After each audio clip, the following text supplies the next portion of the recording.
What was your "I can't believe that worked" moment? I was running late to school one morning, really late. The kind of late where every second counts and the clock feels like it's mocking you. I pulled into the parking lot and spotted a classmate who looked just as rushed and frazzled as I was. We ended up walking to class together, both trying to come up with some excuse that might save us from a demerit. We knew the drill. Teachers loved handing those out like candy, especially when someone showed up late. We had to think fast. As we talked, we noticed police cars and flashing lights on the main road leading into school. That was real. And maybe, just maybe, we could spin it into a decent story. Neither of us was great at lying, but we figured if we worked together, something ridiculous might actually stick. That's when someone, don't remember who, half-jokingly suggested, "What if we said there was a naked man running across the road and the cops were chasing him?" At first, I laughed it off. It sounded insane. But then it hit me. What if the sheer absurdity of the story made it believable?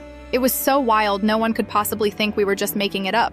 I decided to go all in. I walked into the classroom, still panting from rushing there, and wasted no time. I launched into this long, winding tale about a naked man sprinting up and down the street, darting across the road like a madman. I described how the police had been trying to catch him, how the entire road was tied up in chaos because of it. I threw in details about drivers stopping their cars and people staring in disbelief. I made it sound like a breaking news story. I could see the teacher's eyes narrow, and I knew she wasn't buying it at first. She looked skeptical, the kind of look that said, "Nice try." Then, right on cue, my classmate walked in behind me and casually asked, "Did you guys see that naked guy on the street?" Her voice was calm and steady, like she was just asking about the weather. The timing was perfect.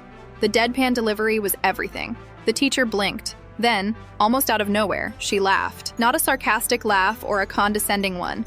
An actual, genuine laugh. I'm pretty sure it was the first time I ever saw her laugh in class. It was like the whole ridiculousness of our story caught her off guard in the best way possible. She shook her head, smiling, and told us to take our seats. No demerits. Just like that, the tension in the room evaporated.